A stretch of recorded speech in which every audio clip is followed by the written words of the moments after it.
बिस्मिल्लाहिर्रहमानिर्रहीम वसल्लल्लाहु वसल्लम अला नबीना व मौलाना मुहम्मद व अला आलिहि व सहाबतिहि अजमईन अम्मा बाद। बाबुन फ़ी ख़बरिल जस्सासती। दाब्बतुल अर्द का तस्करा करते करते हमने ये जस्सासा की तफसील व तफसीर आपको सुनाई थी कि वो औरत जो दज्जाल की जासूस और उसकी ख़बर देने वाली है। फ़ईदा अना बि इम्रअतिन तजुर्रु शअरहा, ये रिवायत में लफ्ज़ आ रहा है, इससे पता चलता है कि वो कोई औरत है। और इसी बाब की दूसरी हदीस में उसको दाब्बतुन कहा गया है कि फ़दख़लुल जज़ीरत फ़लक़ियतहुम दाब्बत अहलब दाब्बतुन अहलब कसीरतुश शअर। कोई बात नहीं, हो सकता है दज्जाल के दो जासूस हों, दाब्बा भी हो इमरअत भी हो। नीज़ मैंने कहा था दाब्बतुन का इतलाक इंसान पर भी लुग़वी तौर पर होता है, इसलिए कि कुल्लु मा यदिब्बु अलल अर्दी फ़हुव दाब्बतुन। या जस्सासा ये एक शैतान है, वो जिस सूरत में चाहता है वो मुतमस्सिल हो जाता है। तो कभी उसको बसूरत इम्रअत देखा और कभी बसूरत दाब्बा देखा, लिहाजा दोनों में कोई हरज नहीं है, तत्बीक़ व तौफ़ीक़ मुमकिन है। अन्नुफ़ैली के हवाले से रिवायत फ़ातिमा बिन्त क़ैस की है, अन्न रसूलल्लाह सल्लल्लाहु अलैहि वसल्लम अख़्ख़रल इशा अल आखिरत ज़ात लैलतिन सुम्मा ख़रज फ़क़ाल इन्नहु हबसनी हदीसुन कान युहद्दिसूनीहि तमीमुन अद्दारी अन रजुलिन कान फ़ी जज़ीरतिन मिन जज़ाइरिल बहर फ़इज़ा अना बिइम्रअतिन तजुर्रु शअरहा क़ाल मा अंती क़ालत अनल जस्सासतु इज़हब इला ज़ालिकल क़स्र फ़अतैतुहु फ़इज़ा रजुलुन यजुर्रु शअरहु मुसलसलुन फ़िल अग़लाल यंज़ु फ़ीमा बैन अस्समाइ वल अर्द फ़क़ुल्तु मन अंत फ़क़ाल अन दज्जाल खरज नबियुल उम्मियीन बअदु क़ुल्तु नअम क़ाल अताऊहु अम असौहु क़ुल्तु बल अताऊहु क़ाल ज़ाका खैरुल लहुम। ये रिवायत है फ़ातिमा बिन्त क़ैस रदी अल्लाह ताला अन्हा की। हज़रत फ़ातिमा बिन्त क़ैस रदी अल्लाह ताला अन्हा ये वही सहाबिया हैं जिनकी मशहूर रिवायत किताबुत तलाक़ में बाबुल मफ्तूता के ज़ैल में आती है। अबवाबुल इस्तिहाज़ा में जो फ़ातिमा की रिवायत आती है वो फ़ातिमा बिन्त अबी हुबैश रदी अल्लाह ताला अन्हा है। हज़रत फ़ातिमा बिन्त क़ैस रदी अल्लाह ताला अन्हा फरमाती हैं कि एक रोज़ जनाब नबी करीम सल्लल्लाहु अलैहि वसल्लम इशा की नमाज के लिए अपने मामूल और मुअताद वक्त से ज़रा ताख़ीर से तशरीफ़ लाए और ख़ुद ही ताख़ीर की वजह बयान फरमाई कि तमीम दारी ने मुझको एक अजीब व गरीब वाक़या सुनाने में लगा रखा था जिसकी वजह से मुझे देर हो गई। फिर हुज़ूर सल्लल्लाहु अलैहि वसल्लम ने इशा की नमाज से फ़ारिग़ होकर वो वाक़या लोगों के सामने बहुत तलाक़त और ख़ुशी के साथ बयान फरमाया। इससे समझ में आता है कि नमाज से पहले वजह ताख़ीर को तो हुजूर ने इरशाद फरमाया, लेकिन तफसील वाक़ये की नहीं सुनाई, नमाज को मुक़द्दम फरमाया और नमाज के बाद फिर बड़ी बशाशत के साथ वो वाक़या इरशाद फरमाया। वो वाक़या इस तरह सुनाया कि उस जस्सासा के बारे में कि वो एक औरत थी जिसके बाल बहुत दराज थे, ज़मीन तक पहुँच रहे थे, बहुत हैबतनाक और रौबदार थी।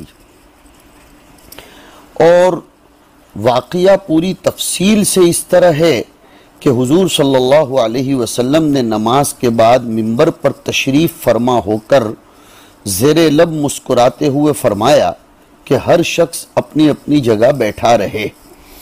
इससे ये भी समझ में आता है तलबे अज़ीज़ कि जुमा ही का दिन मिंबर पर बैठकर तकरीर करने के लिए मुख्तस नहीं है, और अय्याम में भी कोई ज़रूरत या कोई अम्र वाक़ई हादिसा या ऐसा अम्र जिसकी तरफ तवज्जो दिलाना ज़रूरी हो, गैर जुमा में भी मिंबर पर बैठकर तकरीर की जा सकती है। तो हुजूर पाक सल्लल्लाहु अलैहि वसल्लम ने फरमाया, हर शख्स अपनी जगह बैठा रहे।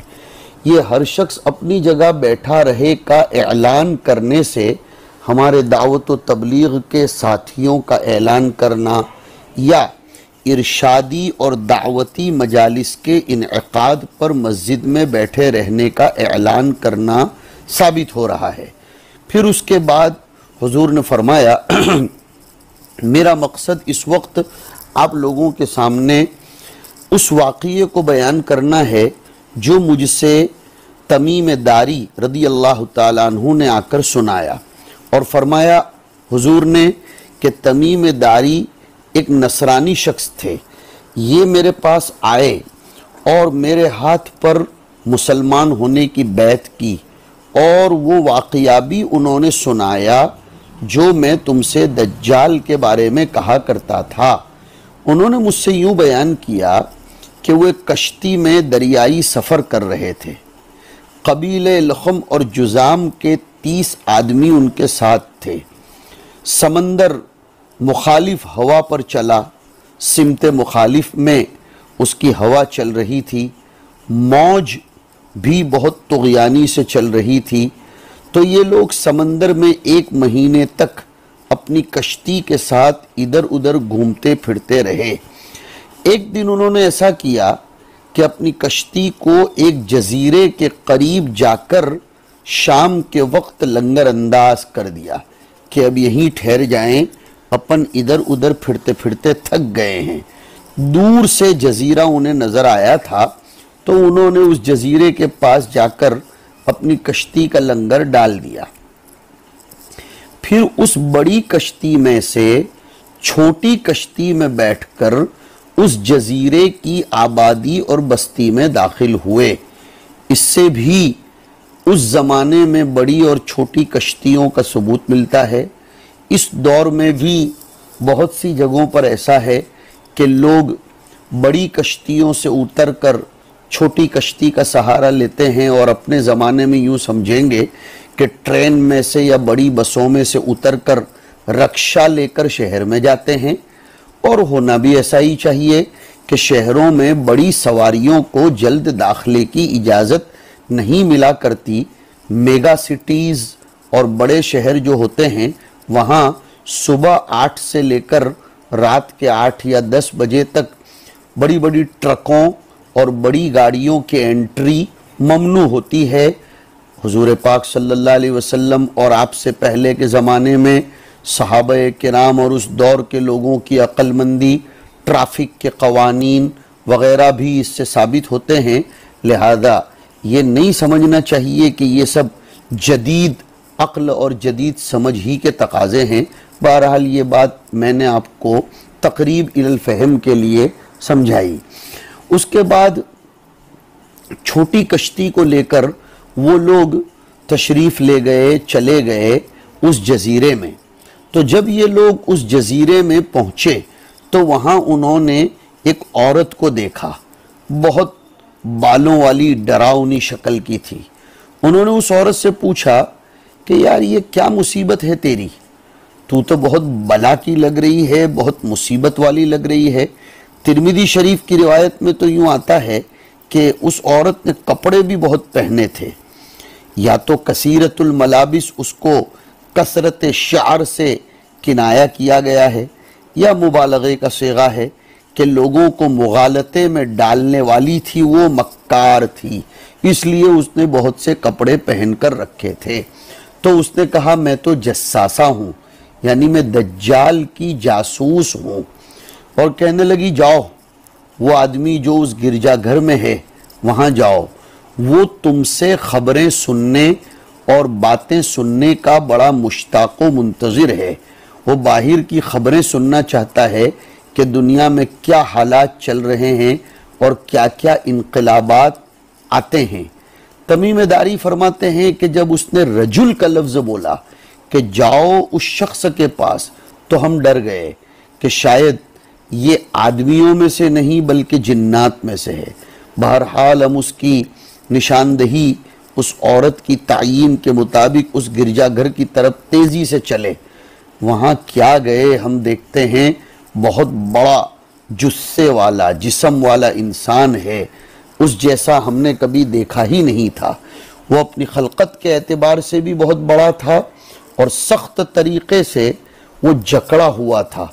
उसके हाथ पांव गर्दन की तरफ बंधे हुए थे। तलबा को मालूम होना चाहिए ये मिन जानिबिल्लाह, दज्जाल तुग़यानी करके बाहर न निकल पड़े अपने वक्त मौऊद से पहले, इसलिए अल्लाह ने उसको बांध कर रखा है। और फिर उसको जब ये देखा कि वो जंजीरों में जकड़ा हुआ होने के साथ ऊपर की तरफ लटका हुआ था और उछल रहा था, उसने इस काफिले से, तमीमदारी वाले काफिले से बहुत सी चीज़ों के बारे में पूछा। नखले बैसान के बारे में भी सवाल किया कि उस पर फल आ रहा है या नहीं। चश्मे ज़ुगर के बारे में भी सवाल किया कि उसका पानी जारी है या नहीं। बैसान असल में उर्दू में एक जगह का नाम है जिसमें खजूरों की दरख्त बकसरत होते हैं, और ज़ुगर शाम में एक जगह का नाम है। साहिब मुअजमुल बुल्दान, जिन्होंने अपनी किताब में दुनिया के शहरों और आबादियों की बड़ी तफसील से तस्करा करते हुए तफसीर की है, वो ख़ुद फरमाते हैं कि मैं बैसान में बारहा गया हूँ, यानी साहिब मुअजमुल बुल्दान याकूत हमवी, मगर अब उसमें सिर्फ 2 दरख्त खजूर के रह गए हैं, वो भी खुश्क, जो कि खुरूज दज्जाल की अलामात में से बतलाए जाते हैं। और ऐन ज़ुगर के बारे में वो फरमाते हैं कि वो आखिर ज़माने में खुश्क हो जाएगा वो चश्मा, और उसके पानी का मुनक़ते होना, खुश्क हो जाना, ये भी अलामात क़यामत में से है। फिर उस दज्जाल ने नबी उम्मी अलैहिस्सलातु वस्सलाम के बारे में पूछा कि क्या उम्मीयीन के नबी का खुरूज और ज़ुहूर हो चुका है? तो तमीमदारी ने जवाब दिया कि हाँ, हो चुका है।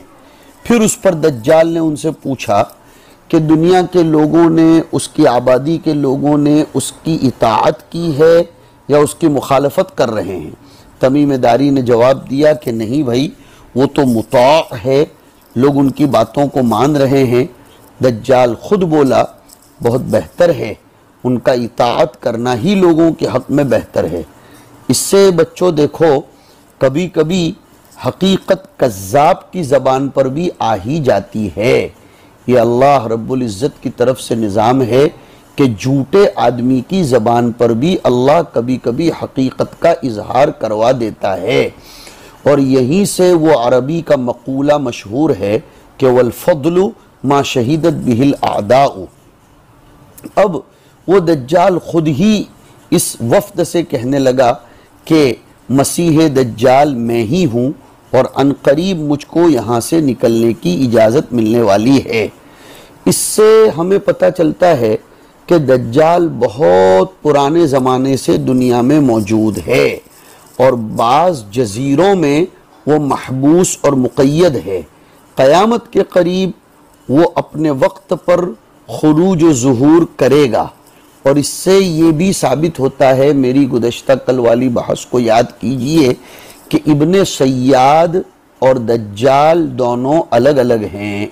इब्ने सय्याद तो हुजूर के ज़माने में हुजूर हज़रत उमर वग़ैरह के भी सामने आया था, उनकी मुलाकात हुई थी। और दज्जाल का जहाँ तक मामला है तो उसका दुखूल मक्का मदीना में ममनू है, वो जा ही नहीं सकता। मक्का मदीना की बॉर्डर पर खड़े होकर वो ये कह देगा कि मैं इन शहरों में दुखूल नहीं कर सकता हूँ। हुजूर पाक सल्लल्लाहु अलैहि वसल्लम फरमाते हैं कि इन्नहु फी बहरी शाम औ बहरिल यमन ला बल मिन क़िबलिल मशरिक़ मा हुआ मर्रतैन। दज्जाल के महल खुरूज और वक्त खुरूज पर साहिब अल इशाअह li अशरात साअह मुस्तकिल बहस करते हुए लिखते हैं कि उसका महल खुरूज, वो जहाँ से निकलेगा वो जज़मन यकीनी तौर पर मशरिक़ होगा। फिर एक रिवायत में आया है कि वो खुरासान से निकलेगा, मुस्नद अहमद की रिवायत में और हाकिम की रिवायत में बतरीक़ सैयदना अबी बकर रदी अल्लाह ताला अन्हु आया है। एक रिवायत में ये भी है कि वो अस्फ़हान से निकलेगा, मुस्लिम शरीफ की रिवायत में ये आया है। बाद रिवायतों में इसके अलावा भी एक महल्ले का तस्करा आया है, यहूदिया, अस्फ़हान का एक महल्ला है, अस्फ़हान से बाहर। और हज़रत आयशा की रिवायत में भी कुछ ऐसा ही आया है। बहरहाल अलग अलग मवाक़े का तस्करा आया है। दज्जाल मुतवज्जे होगा और दिमश्क के मशरिक़ी दरवाज़े पर जाकर क़याम करेगा, इब्तिदाअन अपने खुरूज से पहले। फिर वो तलाश करेगा, कुदरत नहीं पाएगा और फिर वो आगे बढ़ते बढ़ते सफ़र करता चला जाएगा और खूब फिरेगा। हुजूर पाक सल्लल्लाहु अलैहि वसल्लम फरमाते हैं कि दज्जाल बहरे शाम में है या बहरे यमन में। फिर हुजूर ने खुद इस्तिदराक फरमा कर इरशाद फरमाया कि नहीं, बल्कि मशरिक की जानिब है दज्जाल। और ये बात आपने 2 मरतबा फरमाई। और एक रिवायत में आ रहा है इसी बाब में कि ये किस्सा आपने ज़ोहर की नमाज के बाद सुनाया था। हमारी अबू दाऊद शरीफ की इस सनद में मोहम्मद इब्न सुदरान नाम के रावी नज़र आ रहे होंगे आपको, जो मुसन्निफ़ रहमतुल्लाह अलैह के उस्ताद हैं। मुसन्निफ़ उनके बारे में फ़रमाते हैं कि ये एक मरतबा इब्न मिस्वर की जमात के साथ दरियाई सफ़र कर रहे थे। उस कश्ती के सारे मुसाफिर दरिया में गर्क हो गए थे, उनमें से सिवाय उनके शेख मोहम्मद इब्न सुदरान के कोई बचा नहीं था। फिर उसके बाद की एक रिवायत में ये भी आ रहा है कि वो कश्ती वालों का ज़ादे राह ख़त्म हो गया था, खाने का इंतज़ाम करने के लिए वो उस जजीरे में चले गए थे। इत्तेफाक से उस जस्सासा औरत पर उनकी नज़र पड़ गई थी। ये रिवायत बजाय फ़ातिमा बिनत कैस के हज़रत जाबिर से मरवी है, जो आगे आ रही है। अबू सलमा इब्न अब्दुर्रहमान कहते हैं कि हज़रत जाबिर फरमाते थे कि ये दज्जाल इब्न सय्याद या इब्न साइद ही है। वो कहते हैं कि उस पर मैंने कहा कि इब्न सय्याद तो मर चुका है और दज्जाल तो जजीरों में मौजूद है। कहने लगे अगरचे मर चुका फिर भी। मैंने कहा इब्न सय्याद तो इस्लाम ले आया था। उन्होंने फरमाया अगरचे इस्लाम ला चुका हो। इसी तरह आगे दुखूल मदीना का भी जिक्र है। अल्लामा सहारनपुरी मौलाना खलील अहमद साहब हज़रत शेख ज़करिया रहमतुल्लाह अलैह के शेख फ़तहुल वदूद से नक़ल करते हुए फरमाते हैं कि एक ही शख्स मुख्तलिफ़ सूरतों और मुख्तलिफ़ मवाज़िअ और मवाक़िअ में देखा जाए, ऐसा हो सकता है। जैसे कि बाज़ औलिया के कश्फ के बारे में मनक़ूल है कि वो एक ही शख्स को मुख्तलिफ़ जगहों पर देखते हैं। हम लोगों की मादर इल्मी तरकेसर में एक बहुत बड़े शेख गुज़रे हैं, बहुत बड़े अल्लाह वाले, हज़रत मूसाजी मेहतर रहमतुल्लाह अलैह के नाम से पहचाने जाते हैं। उनके शेख भी उनकी बगल में या वो अपने शेख की बगल में मदफून हैं। हज़रत शेख यूनुस साहब रहमतुल्लाह अलैह और दीगर अकाबिरीन बहुत एहतिमाम से इन दोनों मज़ारों पर तशरीफ़ ले जाते थे। तरकेसर की हाज़री के मौके पर वहाँ मुराक़बा करते थे। वो हज़रत मूसाजी मेहतर की करामात में ये बात लिखी है कि तरकेसर वालों ने, कुछ लोगों ने उनको एक ही लम्हे में तरकेसर की जामे मस्जिद के हौज़ पर ठंडक पाने के लिए बैठा हुआ देखा, और कुछ लोग उसी वक्त एक आम के बाग में थे, उन्होंने वहाँ उनको देखा, और कुछ लोगों ने गांव के किसी और मौके पर भी देखा। इस तकरीर से इब्ने सय्याद का मामला समझना आसान हो जाता है। लिहाजा हमें खारजी मुताला भी तलब अजीज़ करना चाहिए, और करामात औलिया ये तो हक़ है। लेकिन हाफिज़ इब्न कसीर उसके ख़िलाफ़ लिखते हैं, फरमाते हैं इब्ने सय्याद ये दज्जाल सग़ीर था, और इब्ने सय्याद वो दज्जाल नहीं है जिसका खुरूज अखीर ज़माने में होगा। उसकी दलील फ़ातिमा बिनत कैस की हदीस है। इमाम बैहक़ी भी यही बात कहते हैं। गालिबन जो हज़रात इन दोनों को एक मानते हैं, उनके इल्म में उस वक्त तमीम दारी का वाक़या नहीं आया होगा, वरना दोनों में तत्बीक बड़ी मुश्किल है। और दीगर तत्बीक़ात भी आपके सामने इससे पहले दी जा चुकी हैं, उसको गनीमत समझकर समझने की और याद करने की कोशिश कीजिए। अल्लाह ताला हमें दज्जाली फितनों से, दज्जालियत से, मकर फ़रेब से, जालसाजियों से महफूज फरमाए। अल्लाहुम्मा अरिनल हक़्क़ हक़्क़ा वरज़ुक़ना इत्तिबाअह व अरिनल बातिल बातिला वरज़ुक़ना इज्तिनाबह व सल्लल्लाहु अला नबिय्यिल करीम बिरहमतिका या अरहमर राहिमीन।